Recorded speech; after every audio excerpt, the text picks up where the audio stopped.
Hello.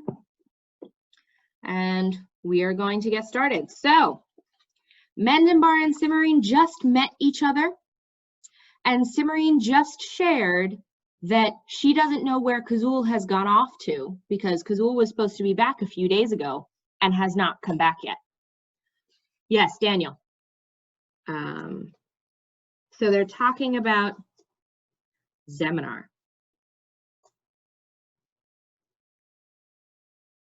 Zeminar must know that. He'd have an awfully good reason to start something. Maybe he does. Maybe, but I can't think what it would be. Can you? No, Cimorene admitted. But if I figure it out, I'll let you know.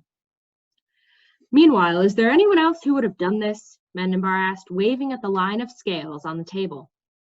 Well, there aren't many people who could get a hold of even one dragon scale, much less 5 from the same dragon, Cimorene said, scowling at the table. Warhog's princess might have kept 1 or 2 as a souvenir, but I don't think she'd have as many as this. And anyway, she doesn't know any magic. Suddenly, she looked up. Wait a minute. When Warhog turned into a toad, a whole bunch of scales fell off him and scattered. What happened then? We just left them at the ford, Cimorene said with a shrug. Nobody thought it was important. Most of them are probably still there. Dragon scales last a long time. At the ford of Whispering Snakes? Mendenbar asked.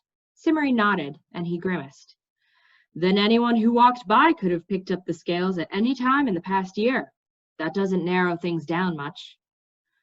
I'm as sorry about this as you are, Cimorene said. Mendenbar's face must have shown his surprise, because she gave him an exasperated look and went on. Hasn't it occurred to you that we don't know who's plotting to get dragons to blame for their mischief, especially if it turns out not to be the Society of Wizards? No. If it's not the Society, then you have a new enemy that you don't even know about. Cimorene nodded again, very soberly. I just wish I had time to look into it right now, but with Kazul missing, it'll have to wait. You'll let me know when she gets back? I'll tell Roxime to send word if she shows up when I'm gone, Cimorene assured him. And if I find her first, I'll tell her everything you've told me. I'm sure she'll get in touch with you right away. Thank you. Now, is there anything else you want to know? Because if there isn't, I need to get going, Cimorene went on.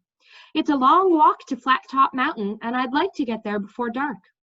Surely you don't plan to walk all the way to the northern end of the Mountains of Mourning, he said in surprise, suddenly disappointed by this evidence of princess-like behavior. From their brief acquaintance, he thought Cimorene had better sense. Of course not, Cimorene replied impatiently.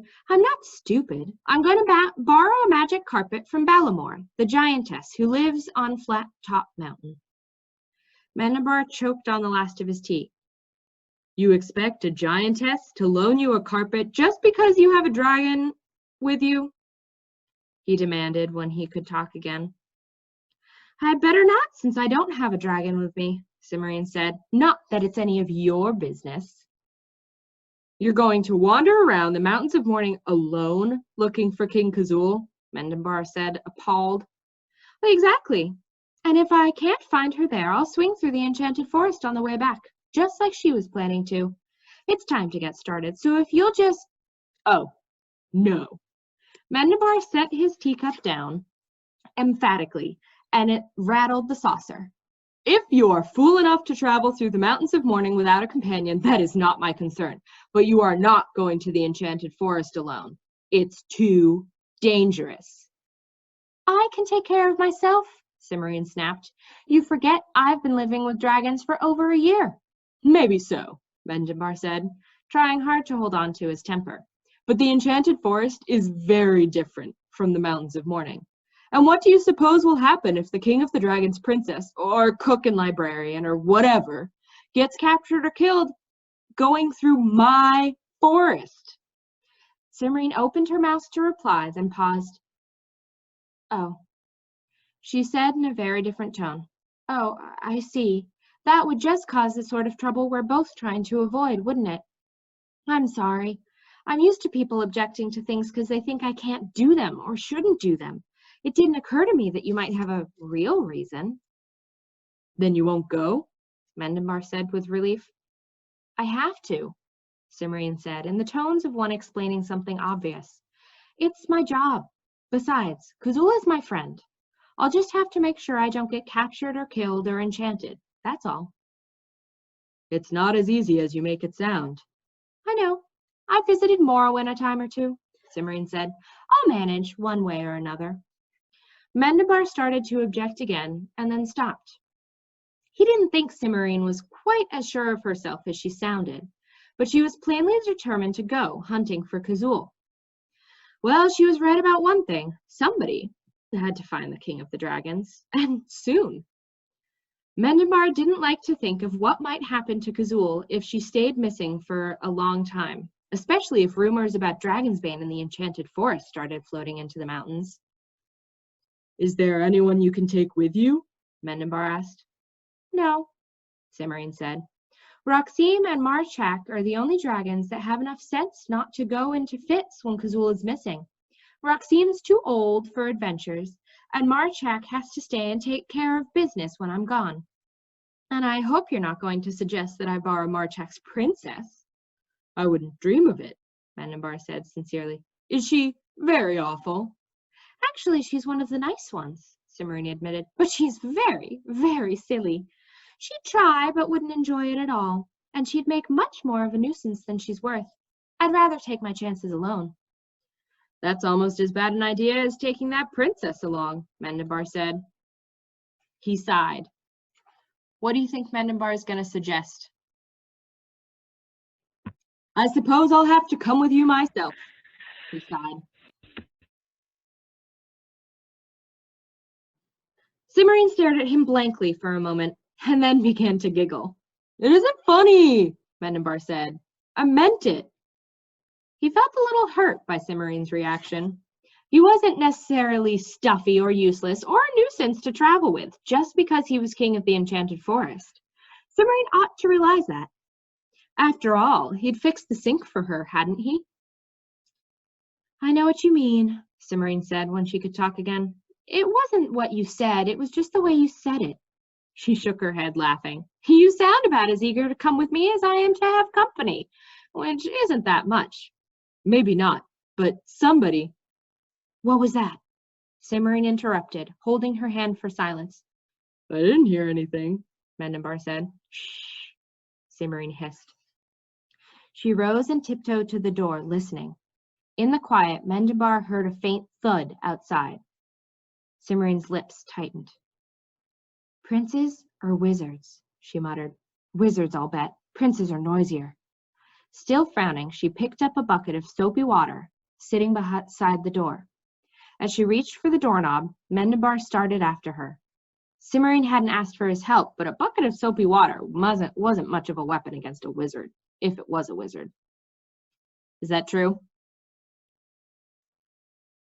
No, right? We know a bucket of soapy water does some good. The corridor outside the kitchen was pitch black. Cimorene vanished into the gloom, moving with the calm serene of long familiarity. Cursing mentally, Mendenbar picked his way after her, one hand on the cave wall for guidance, the other stretched out in front of him to keep him from running into anything. Another muffled crash echoed from up ahead. Mendenbar took 2 more steps and his outreached arm touched Cimorene's shoulder. A moment later, Cimorene said calmly, Frazzle spits. Mendenbar felt magic rise around him, and light flared from the walls, then settled into a steady glow, revealing an enormous cavern. He and Cimorene stood in one of 5 dark opening spaces, which were evenly spaced around the wall. Oh, Junior got kicked out. There we go. Halfway across the cave, a tall man in blue and brown wizard's robes stood hanging onto a staff and trying to squint in all directions at once. His hair and beard were brown, and he bore a strong resemblance to Zeminar, only younger. Antarel, Cimorene said in tones of disgust.